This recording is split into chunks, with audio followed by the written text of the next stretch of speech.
നമസ്കാരം.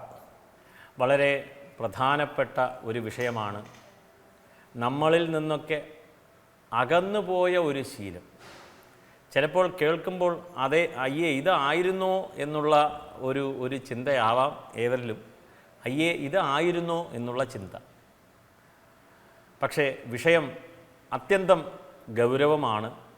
നമ്മുടെ ആരോഗ്യം, അതുമായിട്ട് ബന്ധപ്പെട്ട ഒരു ശീലം, എണ്ണ തേച്ച് കുളിക്കുക എന്നുള്ള ഒരു ശീലം.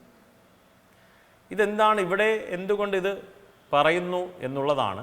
കാരണം ഇന്ന് ആരോഗ്യം ക്ഷയിക്കുകയാണ്.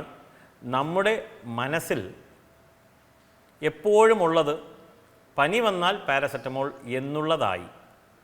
അല്ലെങ്കിൽ ഓരോ അസുഖത്തിനും ഒരു ഗുളിക കഴിച്ചാൽ അത് പോകും. നാം ഏവരും ഗുളിക കഴിക്കാൻ ഓൾറെഡി തയ്യാറായി കഴിഞ്ഞു.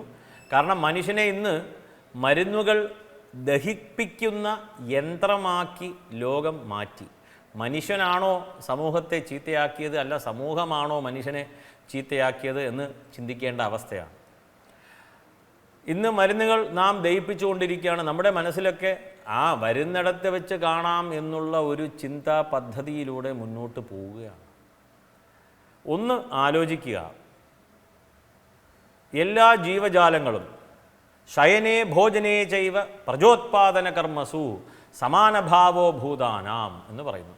ശയനേ ഭോജനേ ചൈവ പ്രജോത്പാദന കർമ്മസു. അപ്പോൾ ശയനം, ഭോജനം, പ്രജോത്പാദനം. ഇവിടെ ശയനം എന്ന് ഉദ്ദേശിക്കുന്നത് റെസ്റ്റ് എടുക്കുക എന്നുള്ളതാണ്, ഉറങ്ങുക എന്നുള്ളതാണ്, നിദ്രയാണ്, അങ്ങനെ കുറേ കാര്യങ്ങളുണ്ട്. ഭോജനം, ആഹാരം കഴിക്കുക എന്നുള്ളത്, ഭക്ഷണം. പ്രജോത്പാദനം, അപ്പോൾ ശയനം, ഭോജനം, പ്രജോത്പാദനം. ഇത് സകല ജീവജാലങ്ങൾക്കും ഇതിൽ നിന്ന് ലഭിക്കുന്ന ആനന്ദം ഒന്ന് തന്നെയാണ്. സകല ജീവജാലങ്ങൾക്കും സമാനഭാവോ ഭൂതാനാം എന്ന് പറയുന്നു. ഇതിൽ നിന്ന് മനുഷ്യനെ മാത്രം വേർതിരിക്കുന്ന ഒരു ഘടകമുണ്ട്. ധർമ്മേണൈവ നരഃപരഃ എന്ന് പറയുന്നു. ധർമ്മം എന്നുള്ള ചിന്ത, ധർമ്മം എന്നുള്ള ബോധം, അത് മാത്രമാണ് മനുഷ്യനെ മറ്റു ജീവജാലങ്ങളിൽ നിന്ന് വേർതിരിക്കുന്നത്.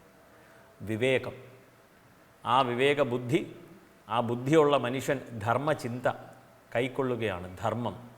ധർമ്മേണ ഗമനമൂർധം ഗമനമധസ്താത് ഭവത്യധർമ്മേണ ധർമ്മ ഏവ ഹതോഹന്തി ധർമ്മോ രക്ഷതി രക്ഷിത. ഏവർക്കും അറിയാവുന്ന ശ്ലോകമാണ്. അപ്പോൾ ഇവിടെ ധർമ്മമെന്ന ബോധത്തോടു കൂടി നാം ജീവിത ശൈലി ചിട്ടപ്പെടുത്തുകയാണ്.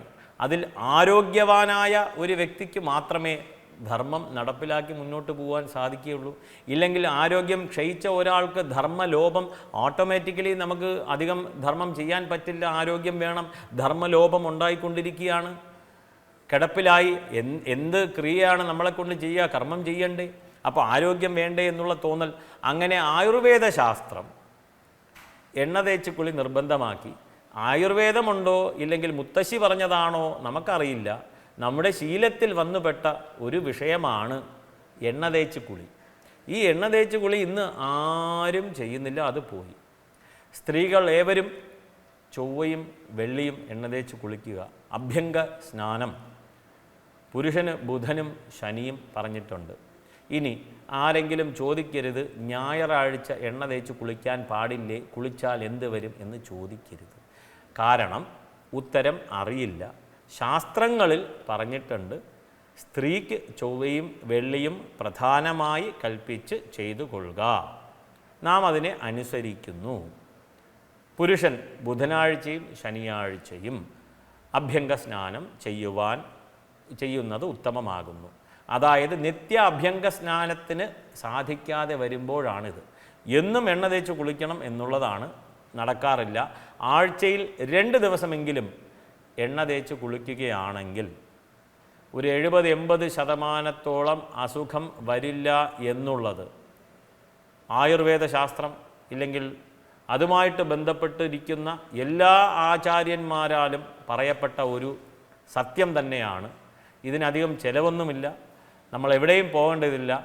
ദയവ് ചെയ്ത് ഇതൊന്ന് ശീലിച്ച് ഏവരും ശീലിക്കുക. ശീലിച്ച് കഴിഞ്ഞ ശേഷം സ്വയം വിലയിരുത്തുക, അതിൽ നിങ്ങളുടെ ആരോഗ്യസ്ഥിതിക്ക് മാറ്റം വന്നോ ഇല്ലയോ എന്നുള്ളത്.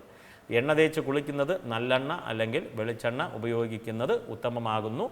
നമസ്കാരം.